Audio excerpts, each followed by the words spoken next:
September 2025 Pension Update. New rules and changes for Australian seniors. Big changes are here for Australian pensioners, and if you're not paying attention, you could be missing out on money you're entitled to.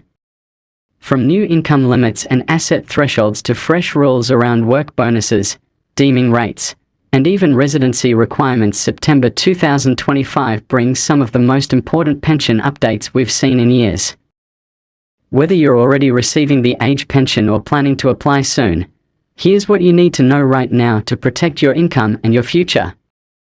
It's that time again. The pension rules have changed, and if you're an Australian senior, these updates could directly impact your payments, eligibility, and even your retirement lifestyle. From increased thresholds and payment boosts to rule changes that many people haven't even heard about yet, September 2025 brings some key updates that you need to understand.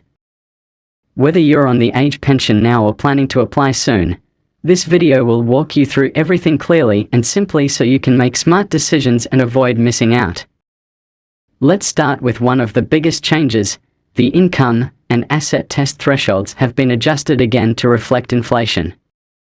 The government's latest indexation means that more seniors may now qualify for a part pension or even see their existing pension increase slightly. For single pensioners, the upper threshold for the assets test has now moved to around $674,000 for homeowners and $918,000 for non-homeowners. For couples, it's around $1,012,000 and $1,256,000 respectively. These increases are welcome news for retirees who were just over the cutoff point before and may now be eligible again. On the income test side, the work bonus remains in place, with an important change. As of this month, the government has extended the temporary $4,000 boost to the work bonus bank, originally introduced during the worker shortage. That means eligible pensioners can now earn up to $11,800 from work without it affecting their pension. This is a move to encourage older Australians who want to keep working casually or part-time and keep more of their pension while they do. If you've got the energy and want the extra cash, it's a win-win. Now, onto deeming rates, and this one's been creating a bit of noise. After a long freeze, the government has announced that deeming rates will start to gradually increase from January 2026. But here's the catch: they're giving pensioners time to adjust. The lower deeming rate will stay at 0.25% for now, and the upper rate at 2.25%, but both are expected to move upwards in stages over the next 18 months. If your pension is affected by the income test and you have investments or savings, this will eventually reduce your pension payment unless your actual income remains below the deeming threshold. So now is a smart time to review your financial setup, especially if you're in allocated pensions or holding significant cash assets. Speaking of financial products, there's been another development.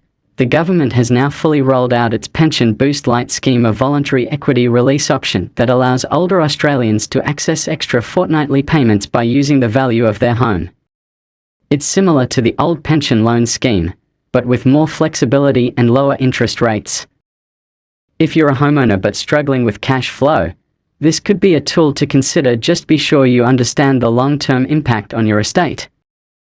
Meanwhile, Centrelink's digital services have been upgraded again, and they've promised a smoother, faster online experience, but let's be honest, it's still Centrelink. That said, the updated myGov portal now allows real-time income reporting and has added clearer tracking of your work bonus balance and asset declarations. If you're not comfortable with tech, now's the time to ask a family member or a financial counselor for help navigating it, because this will eventually become the default system for all pension-related communications. One change that hasn't gotten much media attention, but absolutely should, is the shift in residency rules. From September 2025, the minimum Australian residency requirement for age pension eligibility has officially increased from 10 to 15 years for new applicants without any qualifying country agreements. That means if you've moved to Australia later in life, you may now need to wait longer to access the pension unless you're from a country with a social security agreement in place, like New Zealand or Italy. This move is designed to limit short-term migration for pension access, but it's going to affect a lot of people who assumed they'd qualify sooner. So, there you have it, the latest age pension updates for September 2025. These changes may not all make headlines, but they matter to your bottom line. A small increase here, a rule tweak there, it can all add up to more money in your pocket, or a missed opportunity if you're not paying attention.